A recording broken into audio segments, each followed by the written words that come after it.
bonjour. Allô. Allô, bonjour. Allô. Allô Pyramide. Suivez Allô Pyramide sur Pyramide FM les matins du lundi au vendredi à 7h30. Un appel au débat sur les sujets liés à l'actualité socio-politique, culturelle et sportive. Allô Pyramide.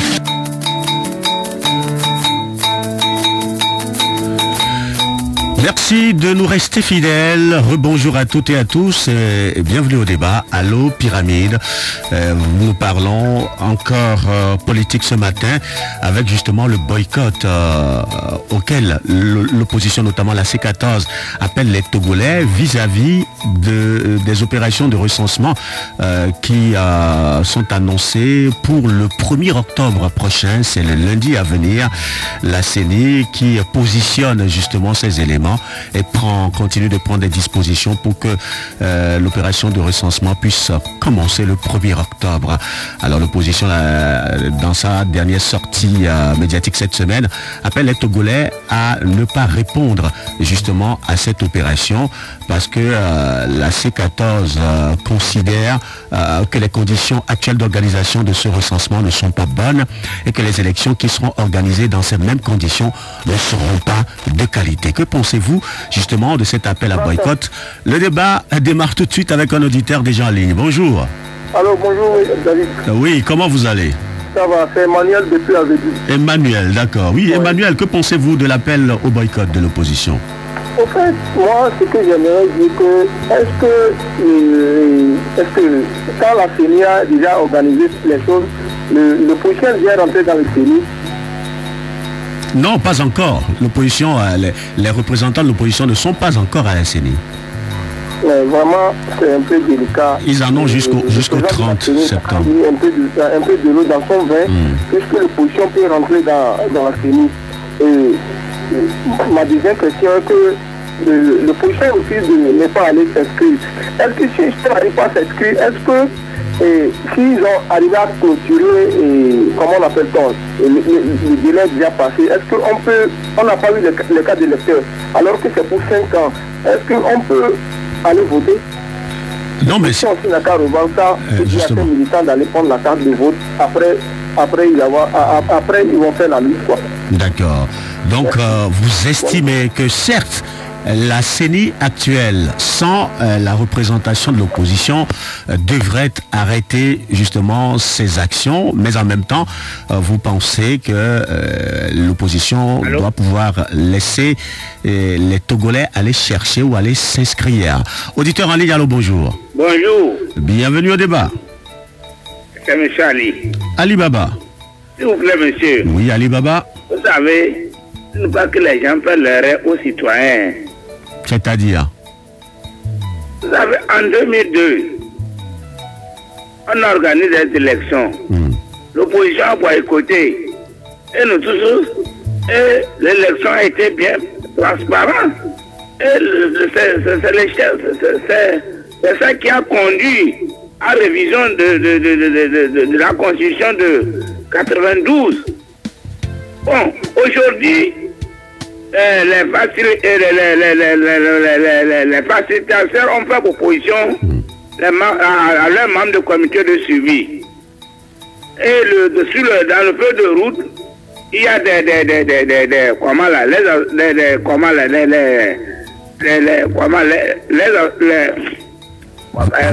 vous vous embrouillez un tout petit peu. Non, le mot est là.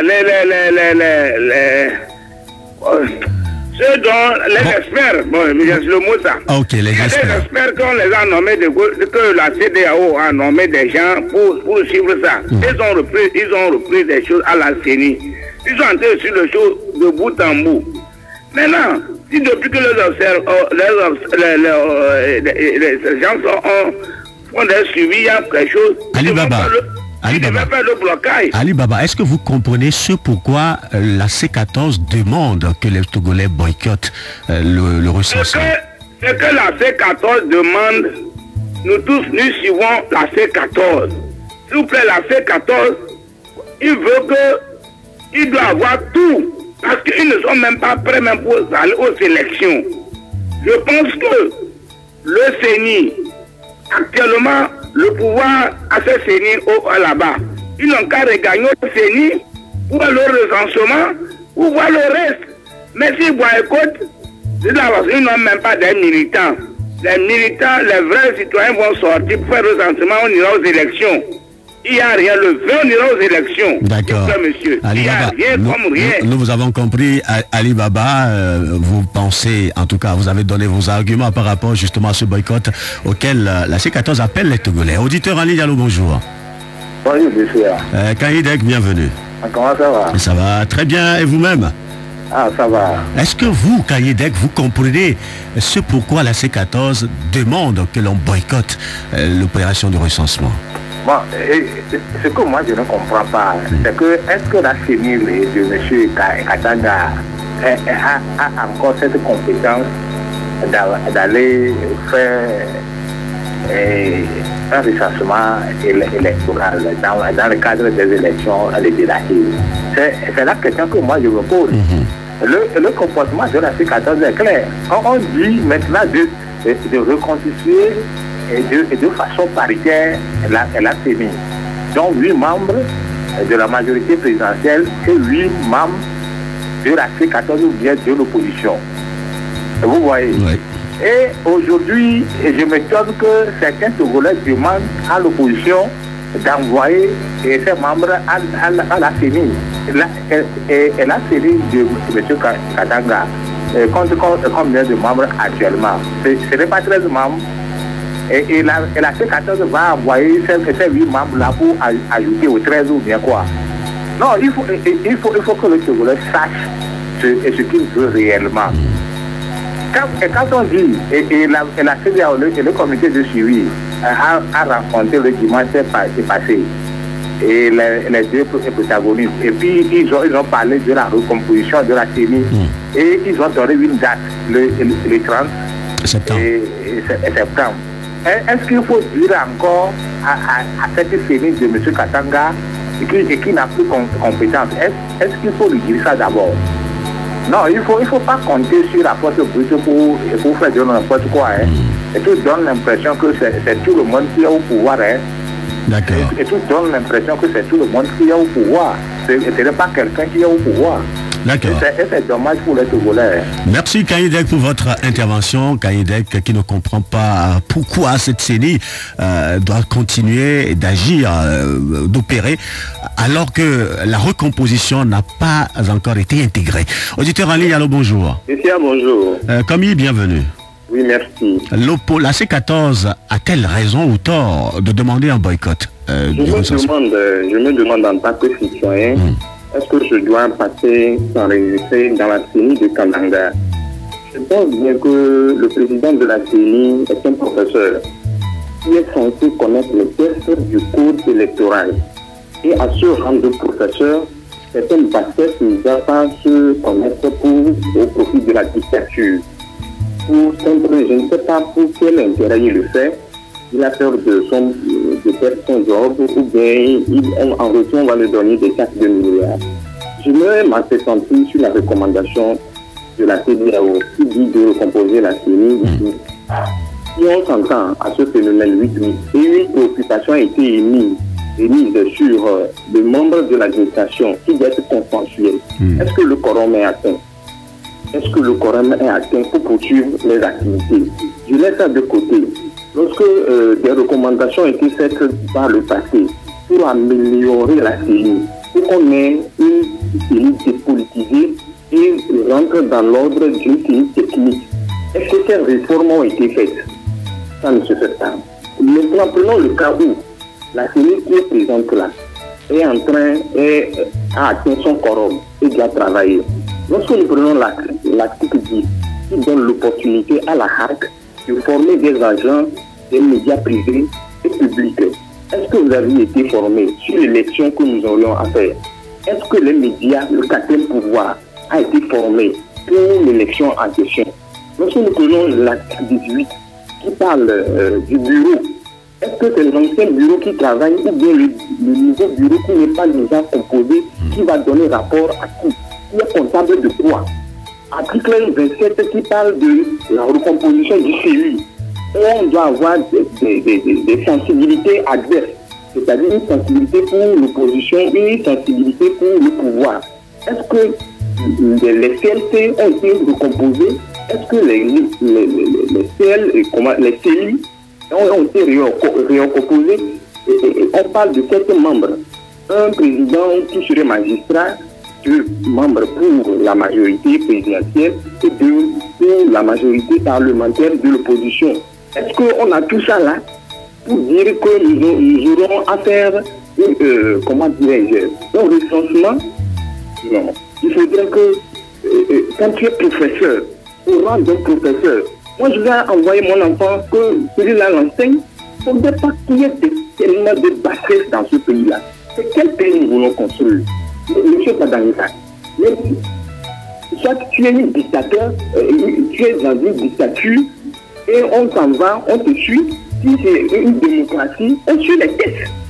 D'accord, Kobi de Zanguera, nous avons écouté, dans tous les cas, la question en fait partie des nouvelles requêtes introduites par la C14 au niveau de la CEDEAO. Ces questions ne sont pas encore vidées, si vous voulez. Auditeur en ligne, allô, bonjour. Allô, bonjour. Bienvenue, Bozambo. Oui. Bozambo, faut-il aller se faire recenser ou répondre favorablement au boycott lancé par l'opposition? Les Togolais savent que au moment de que la CEDEAO était à Lomé, il s'agit de reformer la CENI. Si on dit de recomposer la CENI, donc il travaille avec qui? M. Thierry Tama est prêt, il a dit sur votre antenne qu'il est déjà parti dans la CENI. M. Agoyome, je crois que c'est lui aussi, il est parti. Donc il travaille avec qui? Donc on n'a pas encore amené les gens de C14 à la CENI et prêter des serments et commencer les travaux. Ou ils courent comme s'ils n'ont pas fait les élections le 20 décembre, que Togo soit quitté au monde entier ou bien ça disparaît de l'Afrique. Nous sommes tous des Togolais. Les votes qu'ils sont en train de construire là-bas, ça ne peut pas. 2002, on a laissé faire. 2018 est différent de 2002. Si on veut ils vont encore déployer plus de 500 morts au Togo, ils n'ont qu'à continuer de faire. Moi, je dis toujours qu'ils comptent sur l'armée. Ils comptent sur l'armée. Les gens vont aux négociations, ils ne parlent pas de l'armée. Moi, Bozambo, je vois tout ça, c'est l'armée qui est derrière eux. Ils font tout ça là. Si l'armée dit que, mes amis, nous ne voulons pas des morts au Togo, allez paisiblement à la chose, tout le monde va mettre dans son rôle. Donc je crois qu'on va appeler l'armée, interpeller l'armée. Si quelque chose arrive, on va vous choisir. C'est vous qui êtes derrière ce Katanga-là, qui fait ces choses-là. Donc je prie M. Katanga, il faut asseoir dans ton bureau. Tu demeureras toujours président. On va recomposer les CENI là. Et tout le monde va être dans les CENI. Et vous allez travailler ensemble. Et tu dois être toujours président de la CENI. Et on va travailler avec vous. D'accord. Bozambo, on va s'arrêter là. Tu accompagnes les Togolais à Omouvois. D'accord. Bonne journée, Bozambo. Très bonne journée. À vous le débat. Marc Sapose. Pyramide FM 105.5. Au-delà des horizons. Alors Pyramide, le débat reprend. Nous parlons de l'appel au boycott lancé par la C14, la coalition qui demande aux Togolais de ne pas répondre à cette opération de recensement qui démarre lundi. Que pensez-vous de cet appel au boycott? Auditeur en ligne, alors bonjour. Oui, bonjour. Oui, bonjour. Vous allez bien? Oui, je vais très bien. D'accord. C'est monsieur? C'est monsieur Akwete, d'accord, c'est vrai. Akwete, d'accord, c'est vrai. Oui, Akwete, nous vous écoutons. Ok. Moi, je tiens tout d'abord à féliciter la coalition pour son communiqué. Vous savez pourquoi? Non. On nous appelle à aller faire le recensement. Alors que l'équipe qui a commencé le travail est disqualifiée à peu près. Donc, on ne peut pas aller à ce recensement avec la même équipe. Il va falloir qu'on renouvelle l'équipe d'abord. Même le président de la CENI actuelle, lui, ne peut plus être là-bas. On doit changer ce président-là. Maintenant, si on arrive à changer le président, on va se poser la question. De quelle carte d'électeur allons-nous faire? Est-ce que c'est une carte biométrique ou bien celles que nous avons utilisées ultérieurement. Donc, celles que nous avons utilisées postérieurement. Donc, ces questions-là, nous devons les poser d'abord. On doit savoir de quelle carte nous allons utiliser pour les prochaines élections. Moi, j'opte pour la carte biométrique pour éviter les fraudes électorales. Donc, justement, à côté... Nous n'allons pas nous presser pour ce genre de choses. On doit aller étape par étape pour faire les choses et pour éviter aussi les bains de sang après les élections. Oh, mais à côté, est-ce que vous m'écoutez? À côté, vous êtes là? À côté, visiblement, ne m'entend pas. Ok, merci à côté pour votre intervention. J'aurais vraiment aimé échanger avec vous et vous poser une question maintenant. Auditeur en ligne, allô, bonjour. Allô, bonjour mon frère. Monsieur Kolani, bienvenue. Oui, merci. Alors, monsieur Kolani, le contexte est là. La CENI à recomposer n'est pas encore en place. C'est pourtant l'ancienne CENI, si vous voulez, continue d'opérer et d'appeler à l'opération de recensement lundi. Est-ce que vous comprenez le boycott demandé par la C14? Non, moi je ne comprends rien. Vous ne comprenez pas? C'est une vérité. Je suis avec des journalistes. Dans la salle, quand le commissaire du suivi est arrivé, on a montré le chronogramme à la C14 et au parti au pouvoir, en disant bien au plus grand temps le 30 que l'opposition a envoyé ses gens. Et le lendemain, le premier, dans le chronogramme, devant eux, je l'ai devant moi ici. Le premier, on va faire les élections, on va faire le recensement. Et qu'est-ce qu'ils ont dit? Et on a même dit le 30 au plus grand temps, l'Assemblée doit, le 30 novembre, on doit faire les reports à l'Assemblée. Vous comprenez? Et on a présenté les experts qui chapeautent notre pays. Les experts qui chapeautent notre pays. On n'a pas confiance entre nous, Togolais, et on est parti chercher les gens à l'extérieur. Ils vont suivre notre pays. Et quand il y a problème, ils vont l'arrêter.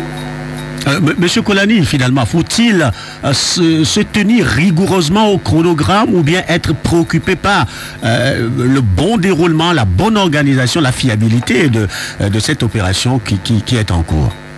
S'il n'y a pas la bonne fiabilité, pourquoi la CEDEAO va nous accompagner? Le fait déjà que l'opposition obtienne cette recomposition n'est pas un fait pour pouvoir considérer avec beaucoup plus d'attention ces revendications. Monsieur Kolani. Faire les élections et aller-y se faire recenser est différent d'aller voter. Donc les gens n'ont qu'à faire des citoyens, allez-y vous faire recenser. C'est l'État. Ça c'est différent, c'est les bons citoyens. Et si c'est pas obligatoire, dans les autres pays, avoir une carte d'électeur c'est une obligation. Même si aujourd'hui tu as 18 ans, le lendemain on te prend la carte d'électeur. Mais ici, allez-y vous faire recenser. Le jour, si vous ne voulez pas boycotter, je ne veux pas aller voter, mais le recensement, mes amis, c'est l'État qui l'organise, c'est l'État qui peut arrêter notre CENI. Pour compte de cette réalité, bien sûr que la CENI est indépendante. Donc, les citoyens n'ont qu'à comprendre, allez vous faire recenser, sinon vous allez avoir le produit pour pleurer. La CEDEAO est là, ils nous regardent. Et c'est eux qui nous accompagnent. Il y a le groupe de 5, la France, l'Allemagne, et les Nations Unies, les États-Unis. Si ce n'est pas bon, ils vont arrêter ça. Je ne sais pas pourquoi, c'est ceux-là qui nous accompagnent. Donc, soyez prudents. L'État togolais, c'est devenu un village planétaire que tout le monde suit du frère. On a interdit le président Daniel n'a pas passé. Il a dit qu'il y a eu des avancées. Quelle avancée il a dit? Il a eu l'utilisation du mandat, on ira, il faut faire le souci. Donc, mes amis, méfiez-vous. Allez vous faire recenser. Sinon, vous allez rester en tant que... Un citoyen doit avoir une carte d'électeur. Mais s'il n'y a pas de transparence, on va arrêter. Non, mais ça me coûte. Moi, en tout cas, ce n'est pas grâce à la vie. Mais la C14, la carte, il avait. Le programme, quand on a donné, dites quand même ça dans la salle que le premier n'aura pas le recensement. Mais vous avez pris, accepté pour la compétition au 30 et le premier, le lendemain, vous refusez ça. Dites ça directement. D'accord. Merci Monsieur Kolani. Monsieur Kolani qui estime que le recensement ne devrait pas avoir d'impact direct sur, en tout cas, la crédibilité des élections. Il faut aller se faire recenser, selon Monsieur Kolani. Auditeur en ligne, allô, bonjour. Oui, bonjour tous deux. Oui, bienvenue, c'est Monsieur Francis. Monsieur Francis. Vous nous appelez d'où, Francis? J'appelle de tout point trésor. D'accord. Oui, Francis, quel est votre regard sur cette actualité? Je crois que nous sommes en face d'une situation où chacun doit interroger sa conscience pour savoir quelle est ma prise en compte d'un certain nombre de décisions pour lesquelles délibérément et librement j'ai opté pour. L'opposition a opté, à partir d'un moment, rejoindre le train qui est déjà en marche. Et le train roule. Est-ce que le train ne devrait pas finalement revenir à la gare? Le train ne reviendra pas à la gare tant qu'il n'a pas atteint l'autre bord. Donc le train a démarré. Vous savez, dans ce pays, on se connaît très bien. On sait qui est qui fait quoi. On se connaît très très très bien minutieusement. Vous avez vu, entre-temps, des gens qui ne vont pas aux élections. Après, ils sont allés. Je dis que c'est des manières que des gens utilisent souvent pour essayer de camoufler un certain nombre de promesses qu'ils ont fait à leurs partisans. Des gens ont fait des promesses à leurs partisans que ça ne sera plus ceci, ça ne sera plus cela. Mais lorsqu'ils se trouvent à la croisée des chemins, ils ne savent plus ce faire.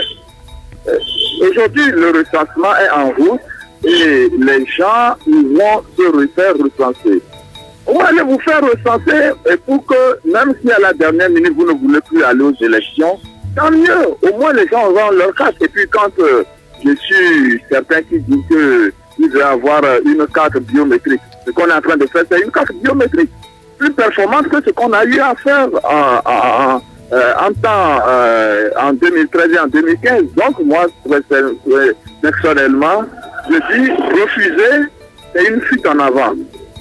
Refuser à mobiliser des gens pour ne pas aller se recenser, ça fait leur problème. Et c'est ce qui est arrivé même en 2002. Lorsque, après les élections de 2002, on a trouvé un parti au pouvoir. Est-ce qu'on a interdit qu'il n'y aura pas un seul parti au pouvoir? Il y avait eu d'autres partis. Les gens pensent qu'ils détiennent le titre foncier de l'opposition dans ce pays. Et que le radicalisme, seul par le radicalisme, on peut réussir à faire quelque chose. Parce que c'est une démonstration de force. Ça dépend de ce qu'on cherche pour le pays. Moi, je dis, si on aime réellement ce pays, si on aime réellement le Togo, il y a des choses qu'on ne devait pas faire. La dame à Gamago, une femme qui devait apaiser la situation, a appelé que bientôt il y aura l'ouragan. Nous attendons l'ouragan. Nous attendons l'ouragan. Moi, je crois que c'est une maman, celle qui devait apaiser la situation. Quel que soit ce qui se passe, chez moi, on dit que je dis, une amie d'Atadio qu'on a et un panel. Chez moi, dans les plateaux, c'est ce que je dis. Mais si elle pense que c'est ce qu'il va falloir faire. Oui, mais Francis, pourquoi vous ne pensez plutôt pas que Brigitte Adjabagbo-Johnson plaide véritablement pour un processus transparent et qui satisfasse tout le monde, plutôt que de croire qu'on veut bloquer systématiquement le mécanisme? Mais quand la CEDEAO était là avec la CEDEAO, est-ce qu'ils l'ont accepté ou pas? Ils l'ont accepté. Mais ça n'a pas suivi quelques jours qu'ils ont essayé encore de vouloir remettre cela en cause. Mais à partir du moment où vous acceptez une chose de vous assumez votre responsabilité. En temps, ils ont même dit qu'ils ne savent pas ce qu'ils iront dire aux gens. Ils ont dit ça aux facilitateurs dans la salle. Eh bien, mais qu'est-ce que les facilitateurs ont pu leur dire? Mais c'est cette manière de le dire que les gens utilisent pour vouloir faire camoufler un certain nombre de choses. Qui ne veut pas organiser les élections transparentes au Togo? Tout le monde veut l'organiser. C'est des efforts qui sont faits. Moi, depuis au début, j'appelais à un dialogue. Les gens m'ont traité de fou. Les gens m'ont traité de fou. En tant que le Premier ministre même avait demandé, avait tendu une main. L'opposition dit qu'en interne ne veut pas discuter et que ce soit l'extérieur qui permette à ce qu'il y ait discussion. Puisque le chef de l'État a demandé à ses pairs d'intervenir dans la crise togolaise, mais n'a pas demandé à ce que ce soit ses pairs qui président. C'est l'opposition qui a exigé à ce que ce soit la CEDEAO qui préside tout ce qui doit se faire. D'accord. C'est ce qui est en train de se faire. On a donné ce de route. Francis, je vous donne 15 secondes pour clôturer. Non, ce que je voudrais dire, c'est d'appeler les Togolais à aller se faire recenser. Parce qu'ils sont de vrais citoyens, ils sont des patriotes. Et que ceux qui pensent qu'ils n'iront pas se faire recenser, bon, ça fait leur problème. Au dernier jour, le moment du vote arrivera, on verra qui est Togolais, qui n'est pas Togolais. Mais les apatrides n'iront pas. Merci beaucoup, Francis. Vous serez le dernier auditeur que nous recevons dans le débat de ce matin. Merci d'avoir su si bien réagir sur le sujet, d'avoir donné libre cours à votre analyse et à votre compréhension de la situation. Le débat s'arrête. Très très bonne journée à toutes et à tous et à très bientôt.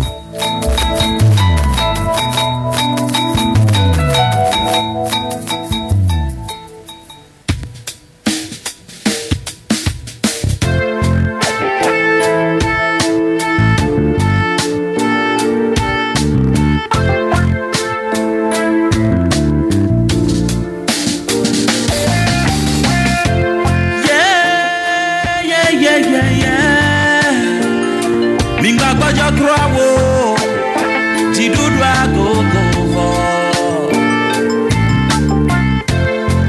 Oh oh oh oh, minga baja croawo, la beti dudwa sumiasif.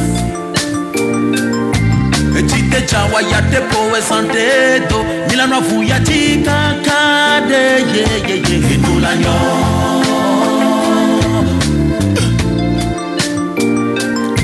Etite chawa ya tepo we santedo, milano fu ya tika kade ye nulanyo.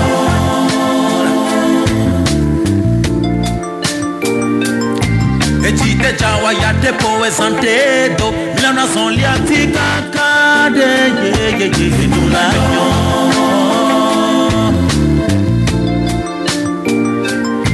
Tite chawa ya tepo we santedo, milano fu ya tika kade nulanyo.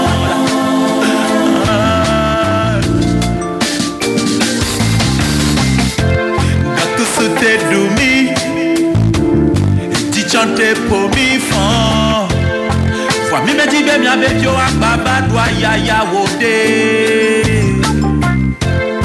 Mi me di be mi avec yo ak baba kwe fu ya wode. Gakusute dumi, e di chante po mi fan. Mi me di be mi avec yo ak baba.